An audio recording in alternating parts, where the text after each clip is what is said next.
Before starting the class, that day Swamiji has asked the difference between the Guru Nanak and Guru Nanak teachings and Radha Swami teachings. That's something I have noted from the Google. If you like, I can tell. Huh? Shall I tell? Then afterwards we'll go to the class.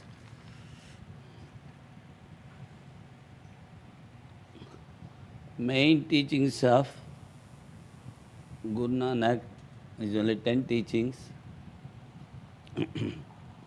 Submission to the will of God. That we say in Vedanta, Ishwarecha pravartate. And there is one God, he says.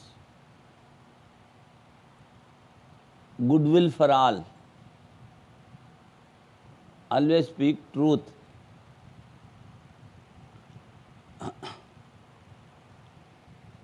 And seva and smaran. Do seva and remember God.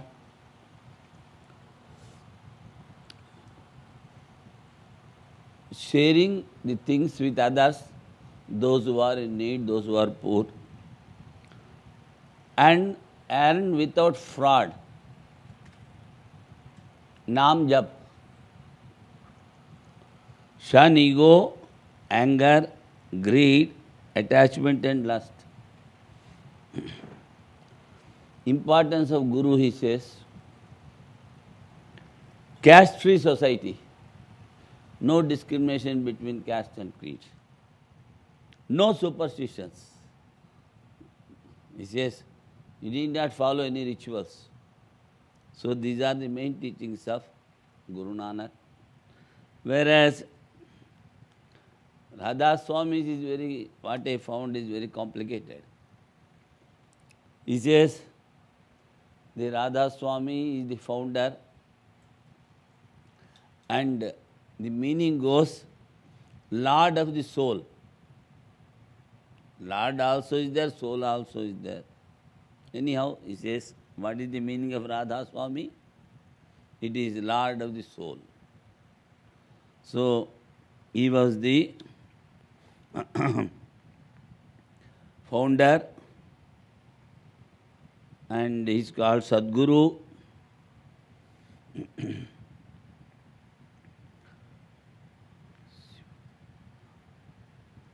And he says 6 lower chakras are there, 6 upper chakras are there. Something he says. And he starts from Mooladhara. Mooladhara, Ganesha stays. Swadhisthana is dwelling place of Brahman. Manipura is the dwelling place of Vishnu. And Swadhisthana is physical, all the outside physical. Manipura is the gross body, he says. He compares, I think. And Anahata, he says Shiva, and it is the subtle body. Visuddha, he says Prana, or dreaming state. Then Agnya Chakra, he says, is the lowest heaven. And again from above he comes, 1, 2, 3, 4, 5, 6. So, going from below to above, the 6th, he says, crown chakra of the heaven, crown. And 5th is heaven, 4th is liberated souls. The upper 6 chakras is telling. And it is completely void, he says. And the 3rd one is also, all these things he says, 6th, 5th, 4th, 3rd, 2nd, heavenly regions, he says. So, the third one also is heavenly region, but void, he says. And the second region is intermediate region between the void and. First is heavenly region, Satnam, Satlok, divine world.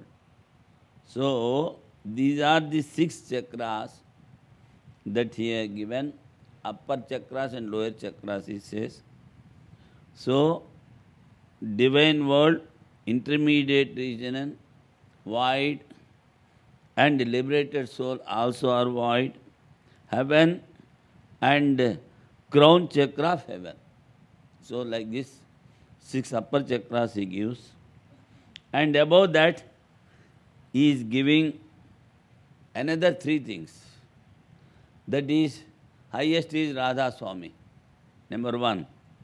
That is Lord of Soul. And next to him is Agam. Agam is inaccessible region. And below that is Alak, imperceivable region.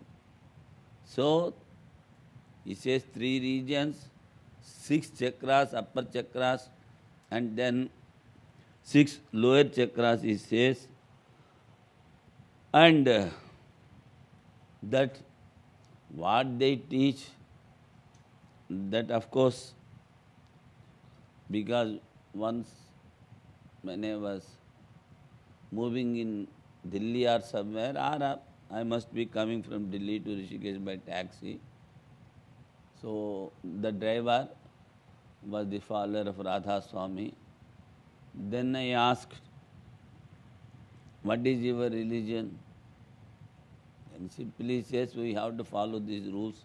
We should not take onion, garlic, or the meat and other things we should not take. We should follow. So they are very good. They tell. What they tell, that should not be revealed, he says. All right. So what I found, only this much I have found. So, and this particular Radha Swami was started in Punjab, India. And of course, Guru Nanak also was in Punjab. But what he says is more near to Vedanta. And what he says, little deviation, anyhow, they cannot go out of the pale of Hinduism. When he says Ganesha, Shiva, Vishnu, all these things, so he is accepting something. And even again he says that inaccessible region, imperceivable region, and the highest is Radha Swami, that is Lord of the soul, all these things. So, something they must have taken somewhere, or it must be the mixture of all religions, whatever it may be, it is. Some particular, I think, Shiva Dayal Singh, somebody was there. He must have started this Radha Swami temple. So this much I have found from Google.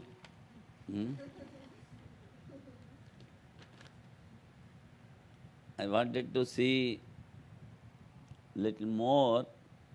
I'm just going on. It is not working. In the phone, I was going on searching. It is not going forward.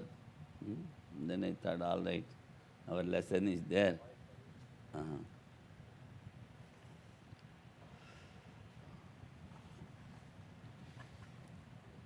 And since 2-3 days, because the sub-commentary is very less, we are going little. Velocity has been increased, speed has been increased. We should not say velocity. Velocity is for vehicles and other things. This speed of the lesson has been increased.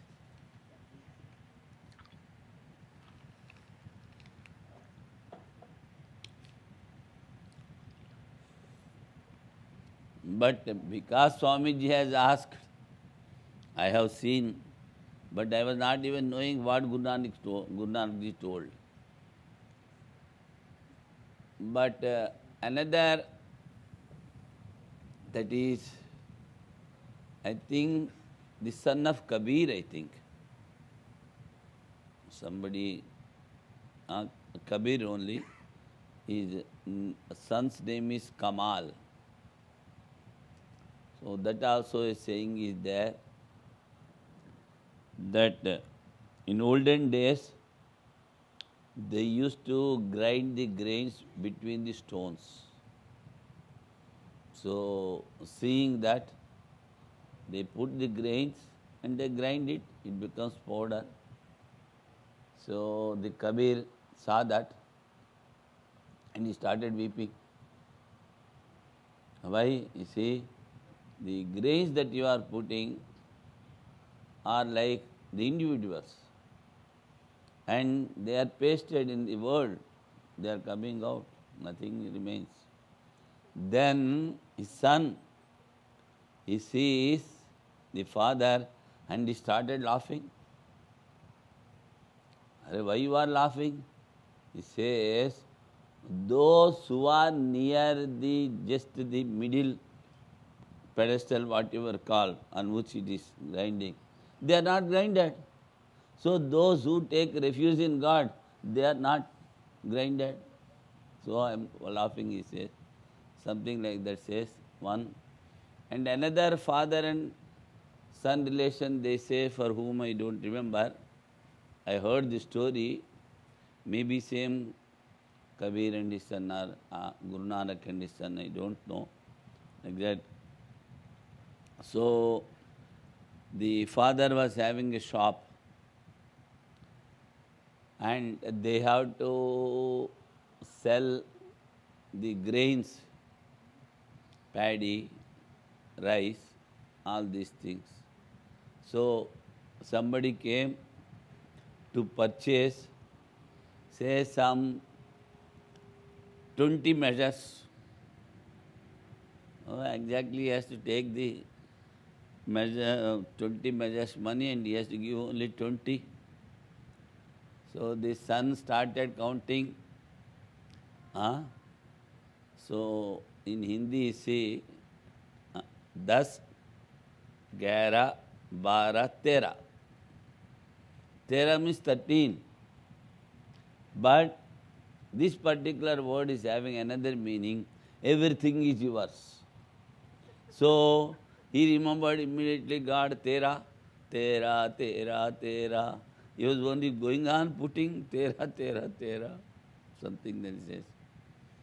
And another story is there between this father and son. So the son went told some devotee, whenever you are in trouble, you take the name of the Lord 3 times. So he comes and tells the father that I have told such and such a person to take the name 3 times. Immediately father gives a slap. Right? We are not having faith in the name of the God. If he chants once, it is sufficient. Why you have told 3 times? So like this, so many stories they go on. Om Bhadram Karne Bhishruniyam Deva Bhadram Pashye Makshabhiryajatra Sthirairangai Stustuvagun Swastanubhi Veshema Devahitam Yadayuhu Indro Vrudrashravaha Mustina Pusha Vishwavedaha Swasti Nastarksho Arishtanemihi Swasti no Bruhaspatir Dadhatu Om Shanti Shanti Shanti Shankaram Shankaracharyam Keshavam Badarayinam Sutra Bhashya Krudau Vande Bhagavantau Punah Punah Gururatmeti Murti Bheda Vibhagine व्योमवद्व्याप्तदेहाय दक्षिणामूर्तये नमः।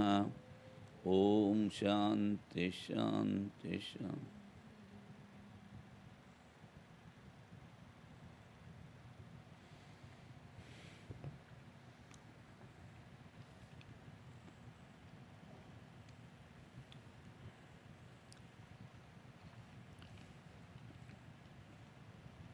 Morning we heard, it is a settled fact, reality, that is the self, is but one and unborn. Page 507. According to those who attribute the relationship of effect and cause to it is not correct. He says, a substance could be the cause of a substance, and another could be the another substance should be the cause of another thing, but the souls cannot be regarded either as substances or as some other thing different from all else. So, the self, the Atman, is not attached to anything. It cannot be regarded either as substance or some other thing different from it. Or it cannot be the cause or effect. Then he says, external objects are not born of consciousness, nor is consciousness born of external objects.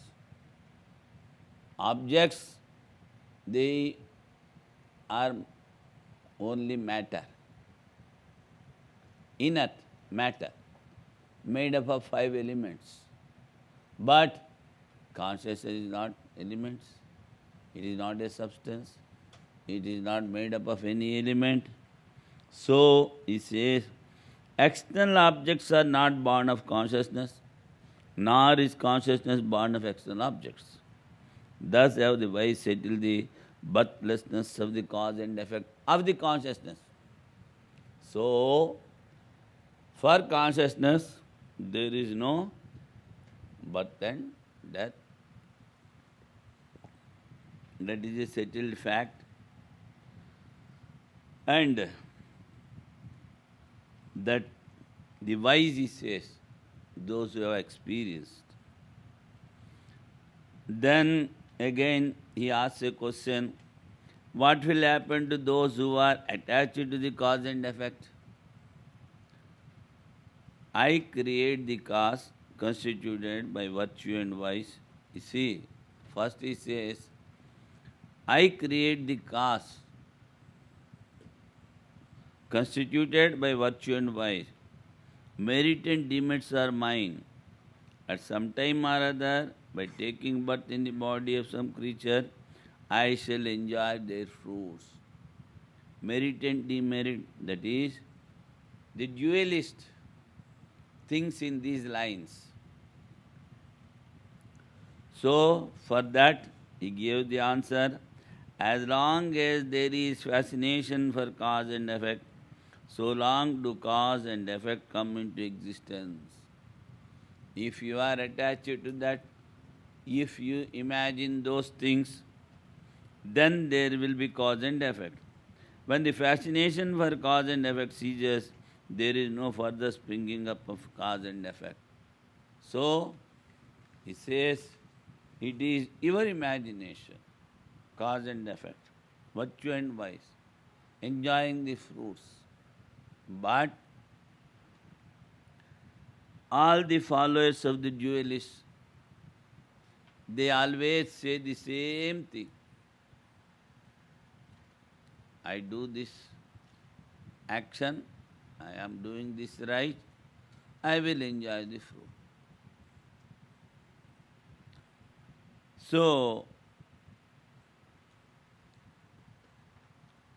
what Gaudapada says is highest religious practice. That's why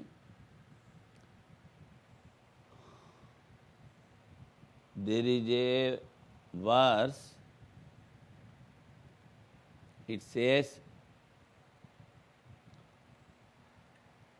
Ishvaranugrahadeva pumsam advaita vasana dvitrāṇāmiha upajāyate mahabhayakrita trāṇa. That means staying in the world and again taking the birth and death it is a state of fear, not less. Mahabhaya. So much of fear is there. But by the grace of Lord, at best 2 or 3, dvitra, 3 or 2, they get this Advaita Vasana, he says. The non-duality, the experience of the non-duality is got by only 2 or 3. That's why that also not by his efforts, by his grace. So once I asked our 10th pontiff, Eme Vaishya Vrunute Tena Labhyaha, that the meaning given, those who earnestly want, that they get. And what necessary is there in between to bring the grace? Then he says, then only he gave this illustration of fire. If you want to experience the fire, you should go near. So the going near the fire, you will get more and more heat. The heat is nothing but like the grace of the God. So when you go towards it, and you will be feeling more heat and heat. So going towards it is your work, and giving heat or grace is his work. But the Upanishad says, those who really want to experience this self, for them it opens completely and reveals itself.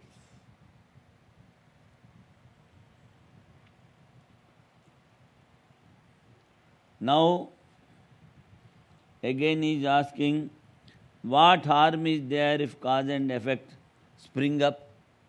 If they are there, what is the harm? Cause and effect. As long as one is completely absorbed in cause and effect, so long does transmigration continue. Birth and death will be continuing. When the absorption in cause and effect ceases, one does not undergo transmigration. So, those who are completely absorbed in cause and effect, they should have the transmigration. Again he has asked, there is nothing different from the self that is unborn. How do you speak then of the origin and destruction of cause and effect of transmigration? You say you are a non-dualist.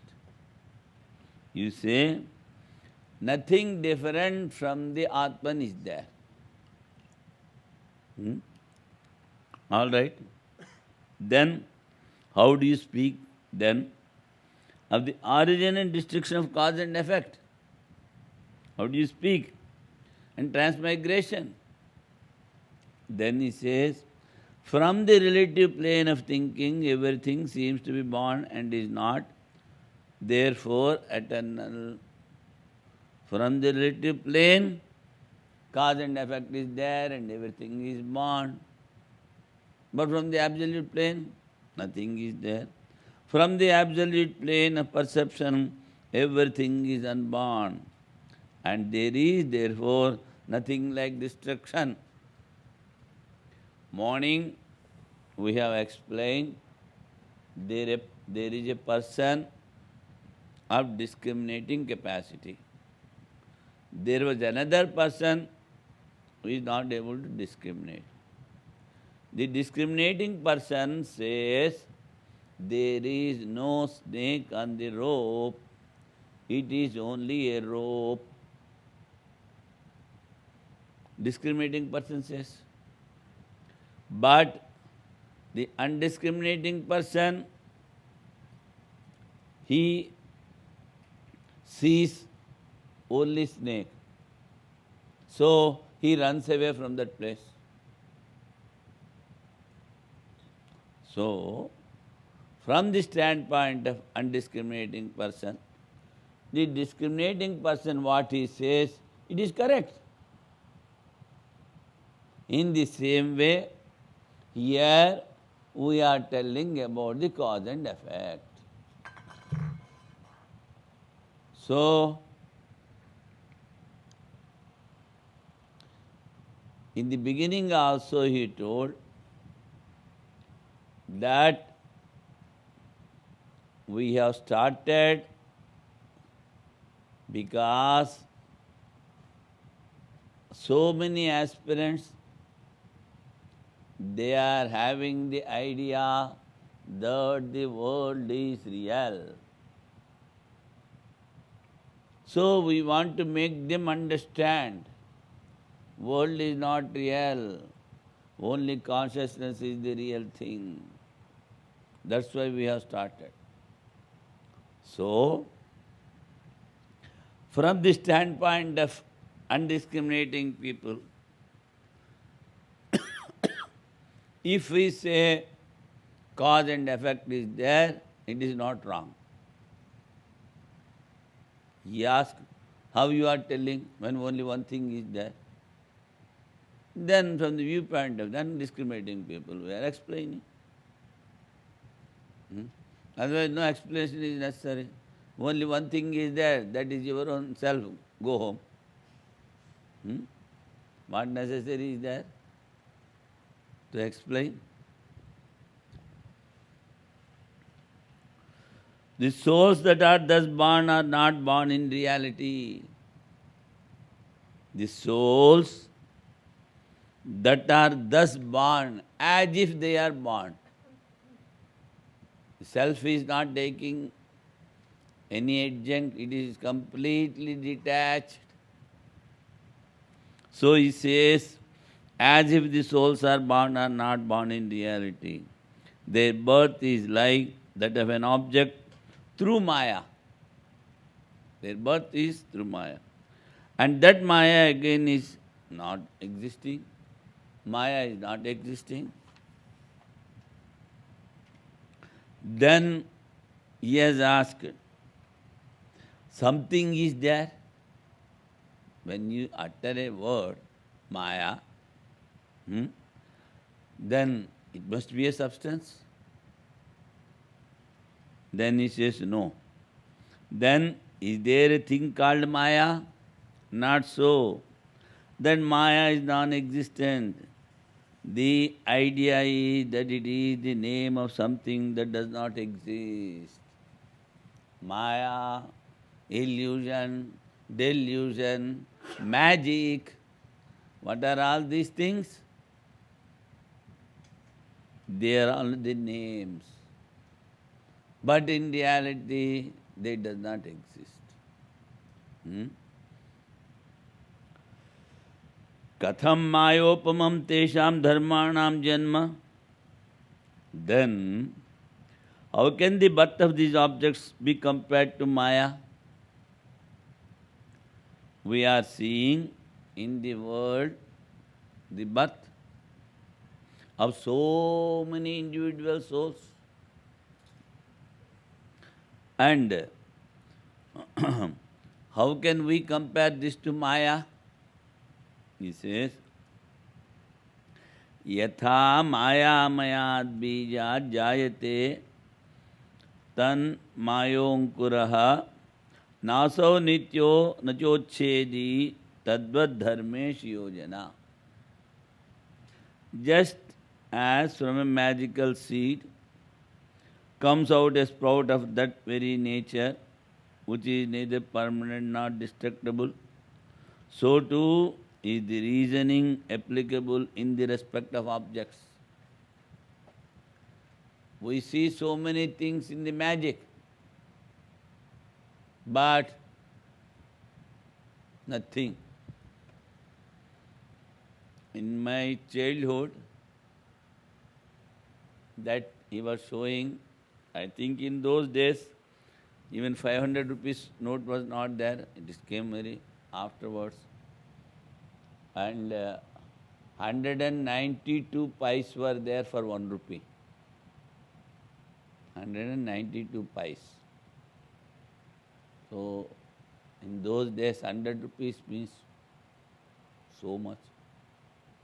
And he has shown the 100 rupees to everybody.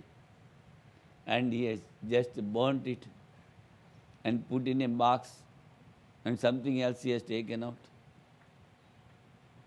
All right.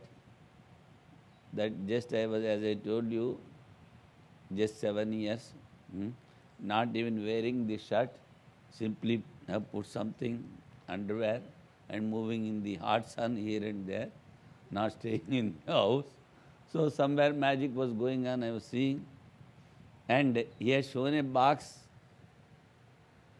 and he just showed something, sand he has taken, he has put in the box. And afterwards, he did like that. And some edible objects he has taken from the box, and he gave to all. Everybody took. I too took. I ate it. And now we see, I am remembering, when he has shown the 100 rupees note, and when he has burnt, what necessary is there afterwards to ask 5 pies, 10 pies? He takes about, Baba gave, de do. That means, what he has shown, that 100 rupees, it is only the magic. It is the appearance. But afterwards, in the relative plane, he wants few pennies. That's why he goes round and asks everybody. In the same way, whatever is coming out of magic is not having the stable reality. So also, when you realize the existence of the Atman, the reality, then only you will be able to understand that world is unreal. You may give 1,000 arguments to somebody, but as long as he is attached to something, he cannot see the unreality. So, here, for an individual, that discrimination should be there, what is real and what is unreal. That the individual forgets at each and every moment. Just he identifies with the body. I am doing this, I am doing that, I am doing that, I want to do this. Then immediately forgets the discrimination. Then he moves in the relative world. So, to stay in the world with complete detachment, you should have discrimination, dispassion, pure mind, non-attachment to anything, not even to the body and mind. If you are having slightest attachment, you will forget.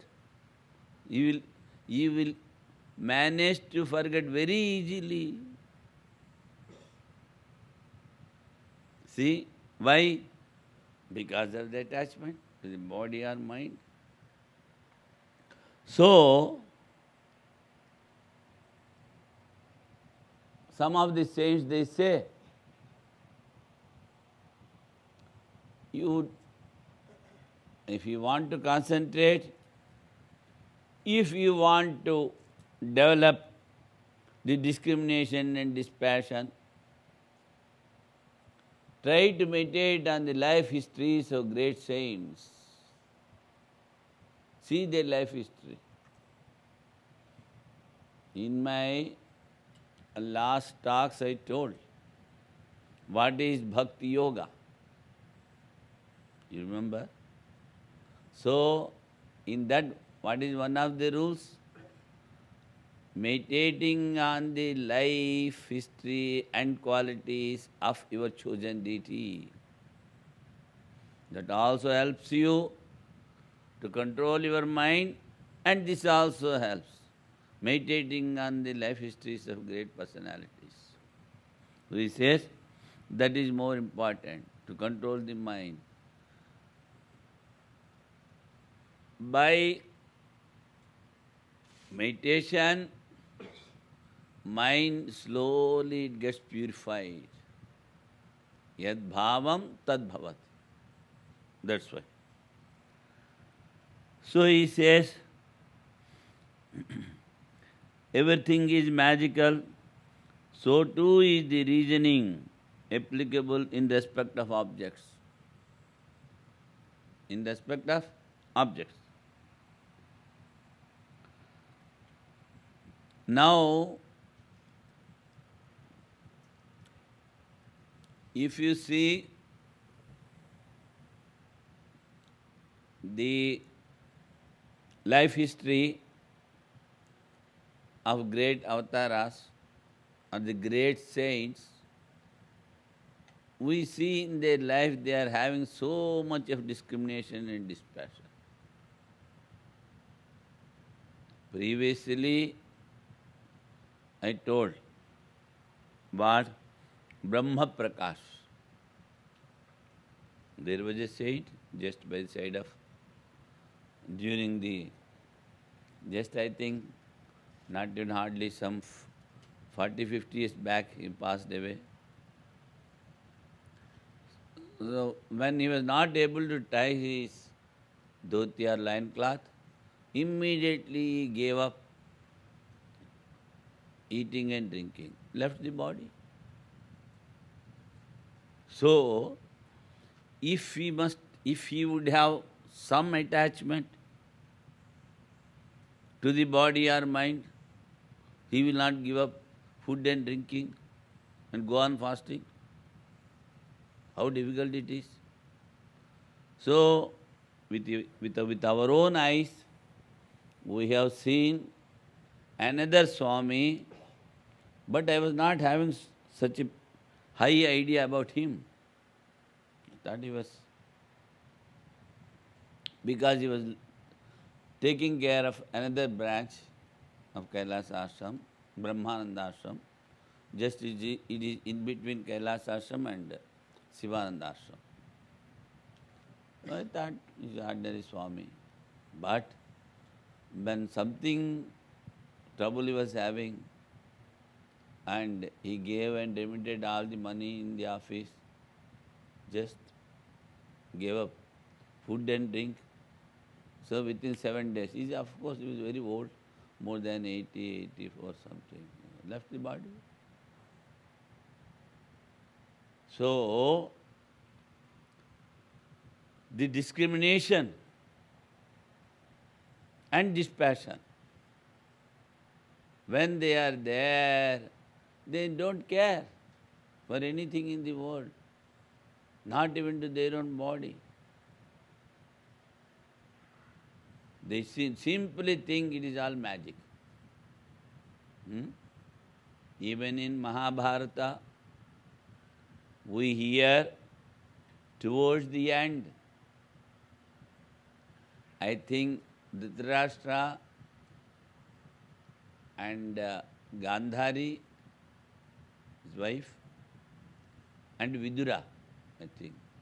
Three of them went to the forest, leaving everything, the kingdom and all the joys. And but of course, a fire was there in that, they burnt off. Oh, see, all the while enjoying the so many things of the kingdom, suddenly giving up, how difficult it is.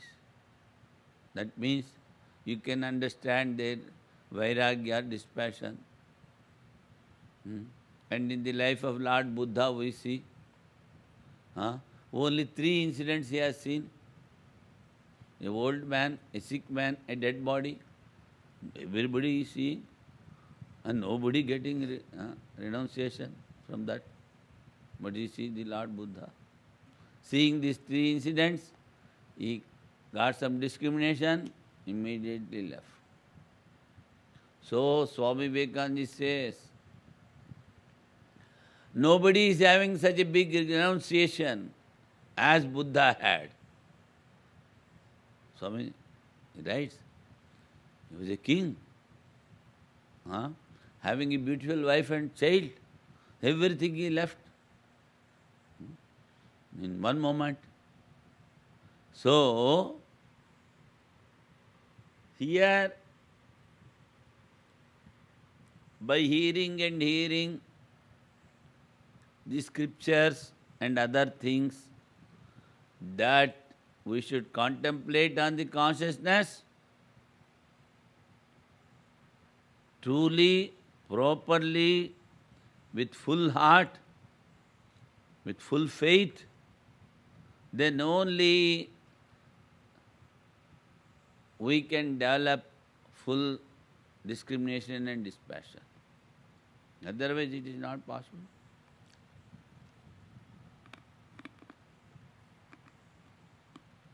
That's why again and again he says, everything is only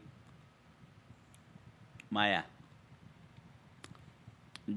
Just as from a magical seed, for instance, a mango seed comes out a sprout exactly of the nature of the magical seed, it being neither eternal nor destructible, since it is unreal, so also is the reasoning of birth and destruction applicable in respect of objects. Meaning is that in reality, neither birth nor destruction is logical in respect of objects. Otherwise, if the birth and death are real, how can Dadiji can give up all his bones? How Jadabharata or Shankaracharya are ready to give up their head? Oh, these things very clearly indicates that no cause, no effect of birth and death. No body, no mind. Everything is unreal. In the case of all birthless entities, the terms permanent and non-permanent cannot have no application. Where words fail to describe, no entity can be spoken of in discriminative manner. He says, na ajeshu sarvadharmeshu shashvata vidha. In the case of all, ajeshu sarvadharmeshu. Aja means that which is not having any birth. Sarvadharmeshu, for all the individuals. Nothing is permanent or nothing is impermanent. Shashvata, ashashvata, abhidha means saying, word. Yatra varna navartante, and varna means the speech, the words. Yatra varna navartante, vivekastatra nochate. There you cannot find the difference of cause and effect. Because the speech cannot, you cannot explain by words What is that consciousness? So, in that, how can you say the difference between the cause and effect? And what is permanent, what is impermanent? What is birth and what is birthless? How can you explain? Because it has not taken birth, Ajeshu. That is telling, in the case of all birthless entities, the terms permanent and non-permanent cannot have any application. Where words fail to describe, no entity can be spoken of in discriminative manner. So, he says, where words fail to describe. Previously, I gave a small illustration.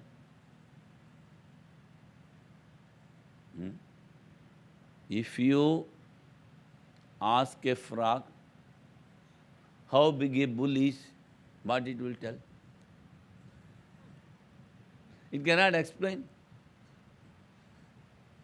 In the same way, if you ask an individual how big Atman is, how all-pervading, where it is existing,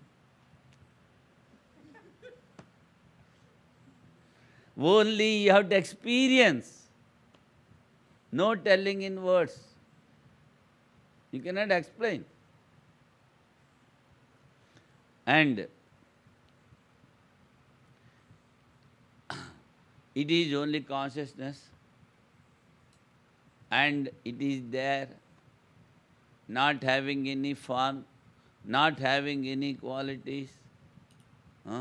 Jati guna karma hina, no race, no quality, no action in it. So, finally, what is the conclusion? You have to experience for yourself. Nobody can explain for you, nor something will be explained to you, nor you can explain that in the words.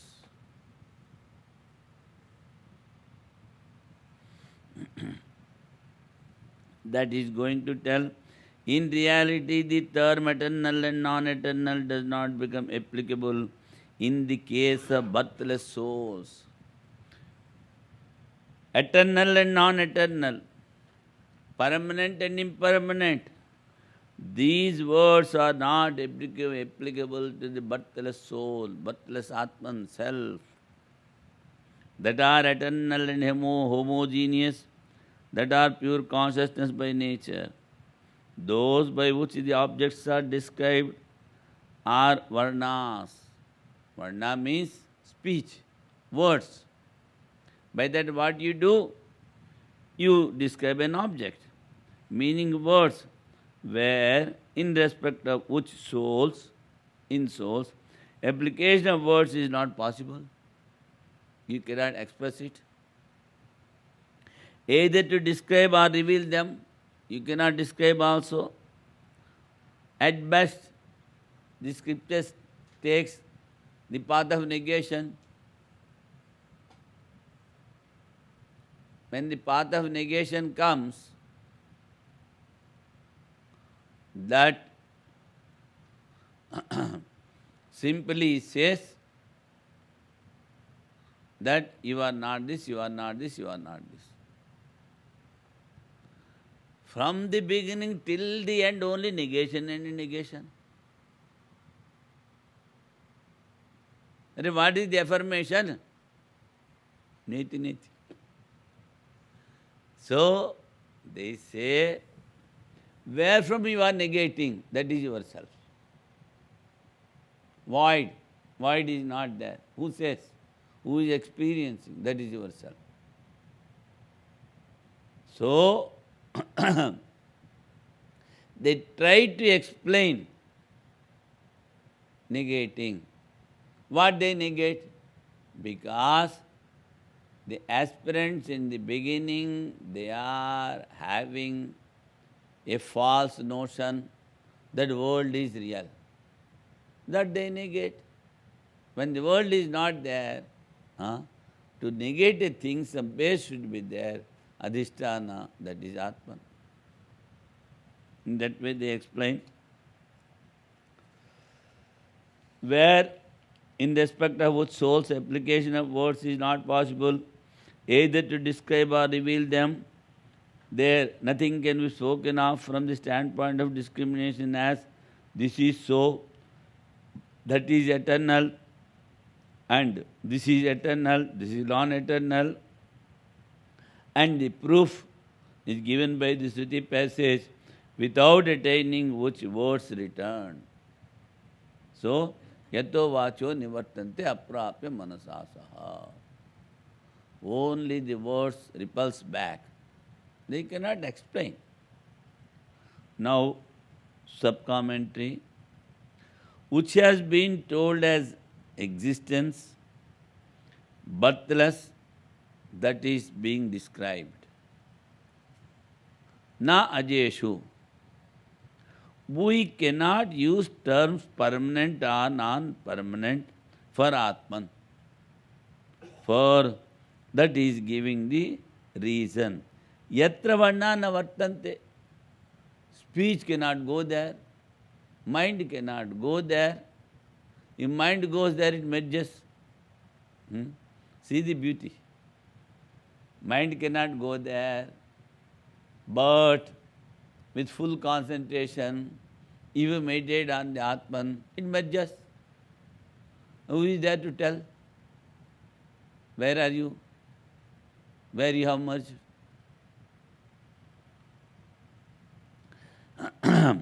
Paramarthastu. So in reality, the term eternal and non-eternal does not become applicable in the case of birthless souls. So even you cannot tell nitya or anitya. In relative plane, you say, try to discriminate between the eternal and non-eternal. In the relative plane. But in the absolute, no nitya, no anitya. That is telling.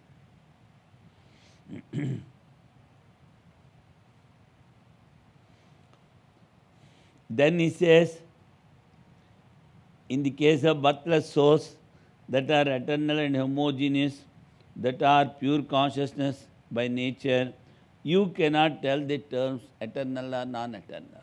You cannot use.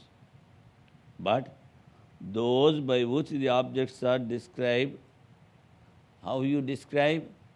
With the name and form, with the speech, with the words. These words, in respect of which souls, application of words is not possible. You cannot describe a soul. You cannot describe the Atman. Whatever you say, the moment you open the mouth, it becomes relative. The absoluteness has gone. So, he says, you cannot describe. Application of word is not possible either to describe or reveal them. Nothing can be spoken of from the standpoint of discrimination as this is so, this is eternal, this is non-eternal. Nothing can be spoken, he says. In the present jivas, in the self, terms like permanent and non-permanent cannot be spoken of, as proved by the Shrutis. What it says? Yato vacho nivartante. Now is going to the further sloka. Atman cannot be spoken by words, but all the commentators write so much of commentary. No. The opponent is asking, Hari, you say, Atman cannot be spoken of by words. We see in the world so many commentators are there. They write about so many books about Atman. Atman alone abides, somebody writes. Brahman alone is there, somebody tells. So, how you reconcile? So many words they write, and you are telling, you cannot tell about a word about that. How is that? Without, now he is telling the answer. Without discrimination, it is only mental vibration which is described. Whatever they describe, it is only mental vibration. So, even if Lord Shankara writes a commentary, it is the mental vibration. For non-discriminating people to understand some discrimination, and somehow they can reach the non-duality. For that, they try, out of so much of compassion, they write. Why a Vyasa should come and write 18 Puranas? Huh? What necessary was there? And he is Lord Vishnu. And now, in all the Puranas, they say Lord Shiva is always taking the name of Lord Vishnu. Lord Vishnu is taking the name of Lord Shiva. What happened? No. What I told.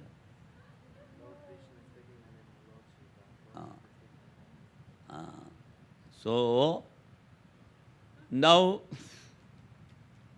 before the incarnation of Rama, Lord Vishnu went to Lord Shiva.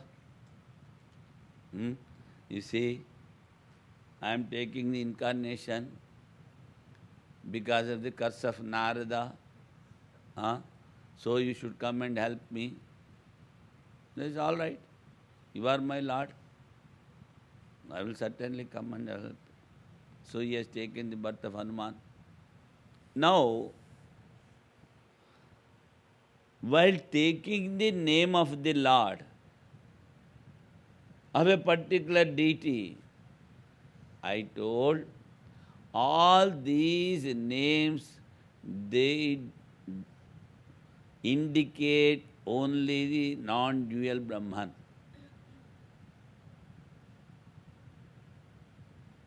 All the names, they indicate only the non-dual Brahman. Now, there is a temple called Rameshwaram, which is very famous. So, Lord Rama has erected a Shiva, Shivlinga. So now it is called Rameshwaram. Words are there. But how they indicate the non-dual Brahman? That all these things, when you read grammar, then you can understand.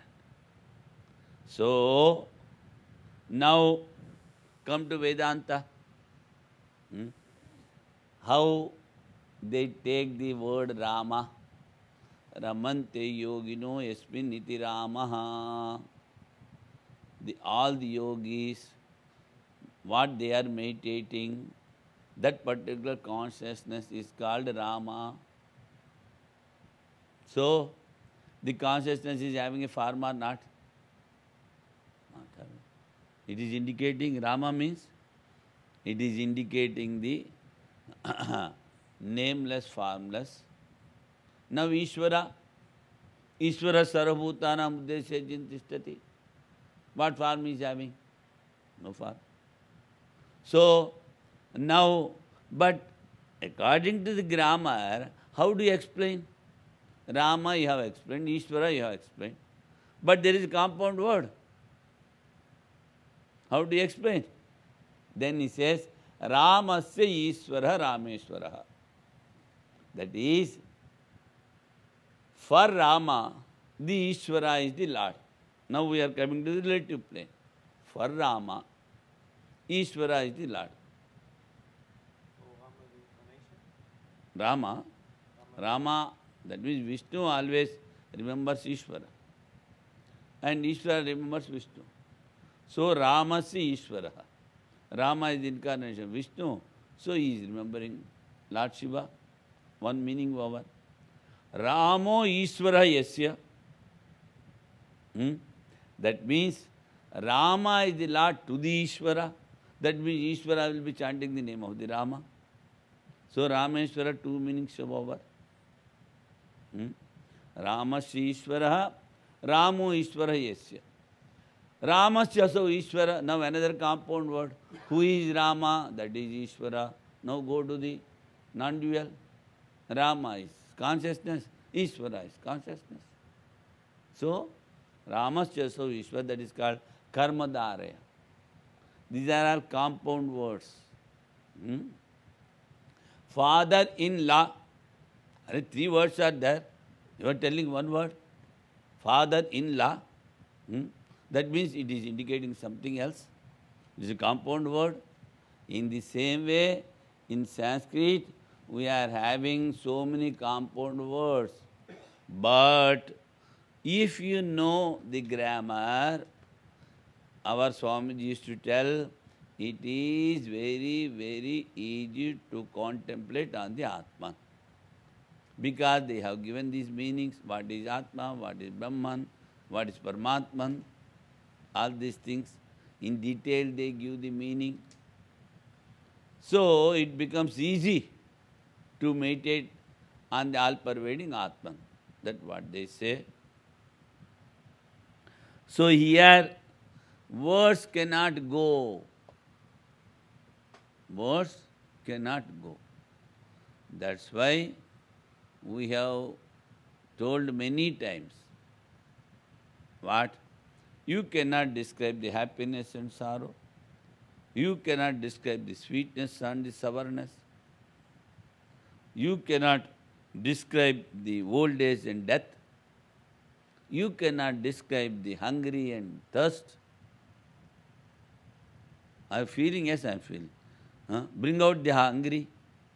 I will take care of it. It will not come out. But you are experiencing. So, when we use so many words, and though we cannot show in the form that we experience, in the same way, this Atman, this consciousness, though you cannot express in words, you can experience. And now, why the commentators are telling? That is the question. When you say, the Atman cannot be spoken of, why the commentators are telling? So many commentaries they write. And so many people start reading them. Oh, in the beginning, I think mostly 79. So I went to Gangotri. There was a Swami, he was very good.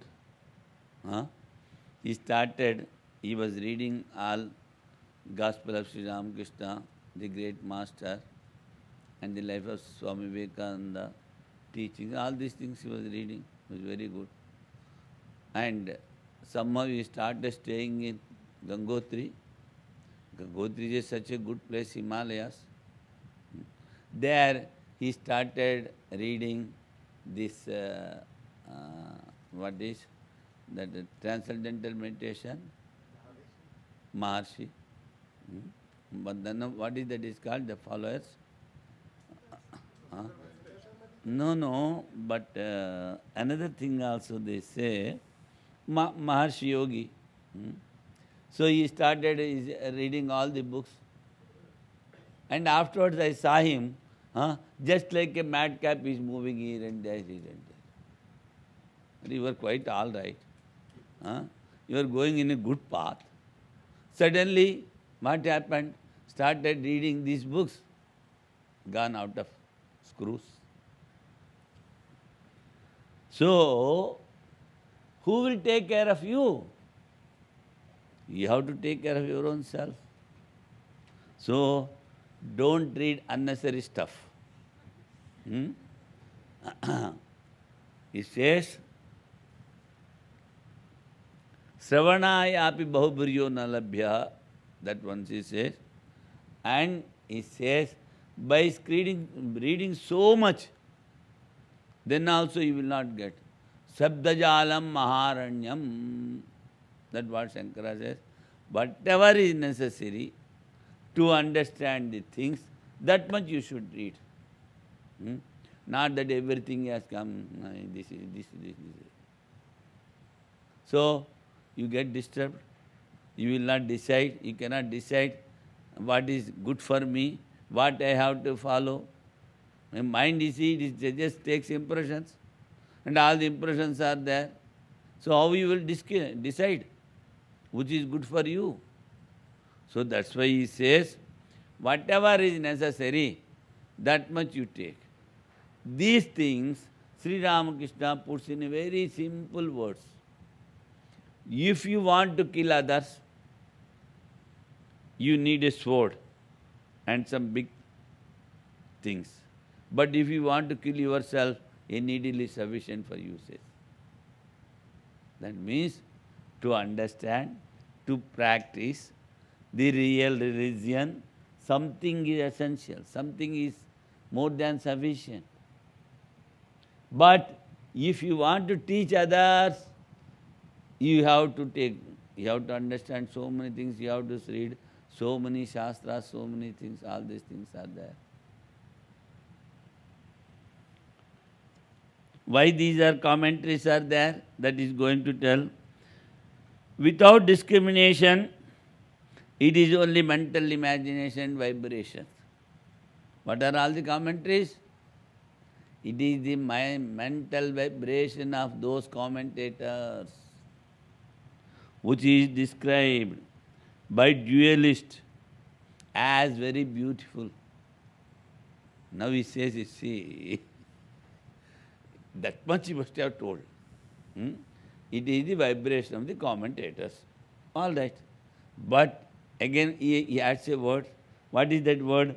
By dualists described as very beautiful. All the commentaries. That's why previously I told a sloka. Previously I described that we have also described Dvaitam bandhaya bodhat prak. What is duality? It is for bondage before realizing the oneness. After realizing the oneness, what is for the duality? He says for worship. Prag bodhoya sati bodhe sati pujartham.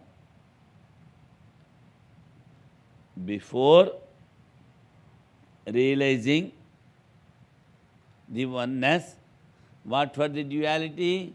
It is for bondage. You are bound to the world. But when you realize the oneness, then it is, though it is the delusion created by the illusion, it is for worship, he says. And then, kalpitam dvaitam pujartham. Kalpitam dvaitam pujartham. After realizing the duality which has been created, that is for worship. And again what he says, kalpitam dvaitam advaitadapi sundaram. This is dangerous. Dangerous. He says the duality that has been created, that is more beautiful than the non-duality. Gone.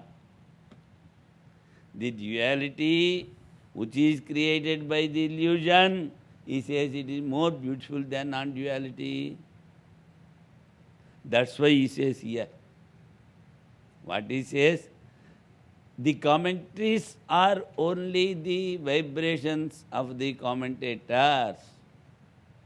But the dualist says it is very beautiful. Advaita adapi sundaram. So just they push the non-duality to one side. Non-duality to one side they push away. Who? The dualist. That's why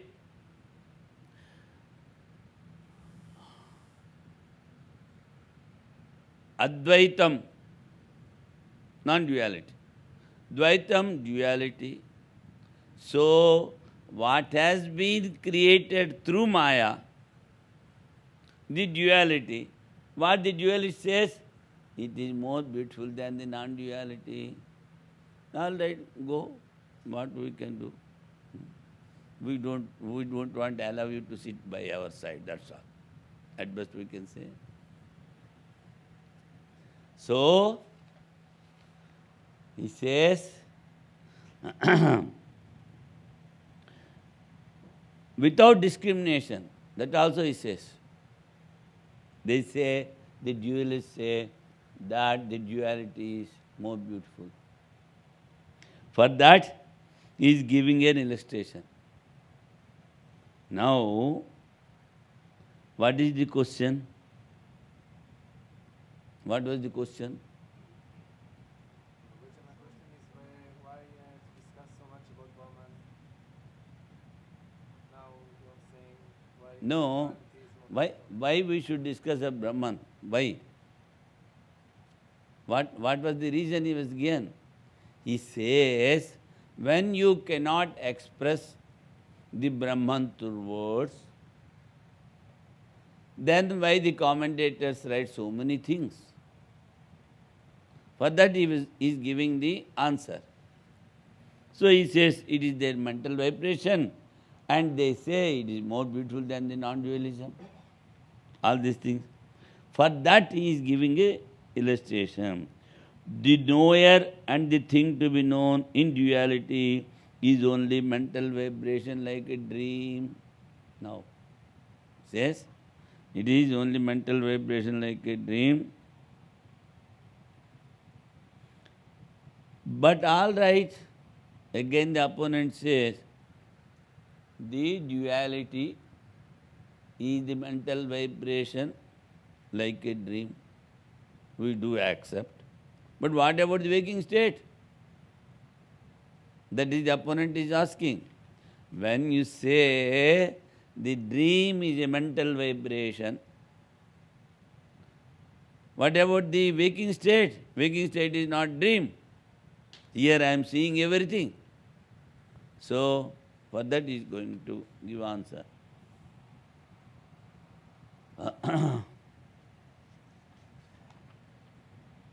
यथा स्वप्ने द्वयाभासम चित्तम चलति मायया तथा जागृद्वयाभासम चित्तम चलति मायया. As is the mental vibration in the dream, so the waking state also is the mental vibration. That is the answer. As in dream, consciousness vibrates through illusion, as though dual by nature, so in the waking state, consciousness vibrates through illusion, as though possessed of dual appearances. So, what is the root cause for seeing the duality? Illusion, ignorance, Maya. Because of illusion, they are deluded. Even if you say to them 100 times, they don't accept. Once, that may be round about 86 or 87, 1986. In those days, the 10th pontiff was there. So, every year after Sivaratri, some 15, 20 sadhus, Swamis of Kailas Ashram. We go to two places, Haryana Rohtak and Punjab Samana Mandi. Our branch centers are there, so we go there. And we had been to Haryana. And evening walk, because the Rohtak, that is like a city. So I went to the evening walk to a park. Some college students were there. So they started arguing. Whatever I say, they don't accept. Huh? You are asking us to leave the home, not to serve father, not to serve mother. By that way we will realize. So whatever I know, I am telling. This what we read, that the world is unreal, they don't want to accept. All that is left to you, I told. But then they told, they're all college students, you see. One thing I observe in you, whenever we start arguing with the other Swamis, they used to run away from us. They used to run away from us. But you are the man, you have not run away. So, something is there, he said. All right, as you please. What I mean to say is, they don't want to accept that the world as imaginary. You give 100 arguments to them, they will not accept. In their mind, that the world is real, attachments are real, relationships are real, everything they see in that view. So we cannot make them understand. Then I came and asked that some Swamiji, he told, better not to talk with such people, he told. All right. Because they don't want to give up their ideas. So they don't want to accept your ideas. What necessary is there to argue?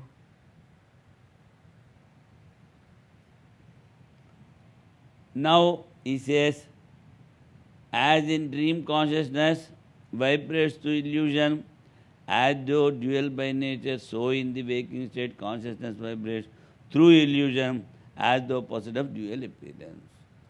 So, it is the mind combined with the consciousness starts vibrating.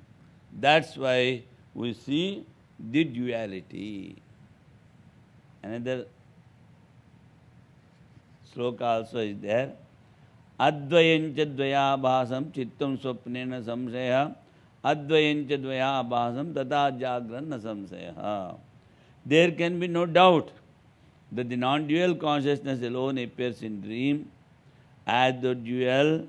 Similarly, in the waking state too, the non-dual consciousness appears as the dual undoubtedly. Again he says, it is only because of the vibration of the mind that the pure consciousness, which is non-dual, becomes an object of speech. But in reality, now he is giving the answer. Why these commentators, they write so much of commentary? He says, it is only because of the vibration of the mind that the pure consciousness, which is non-dual, becomes an object of speech. But in reality, it is not so.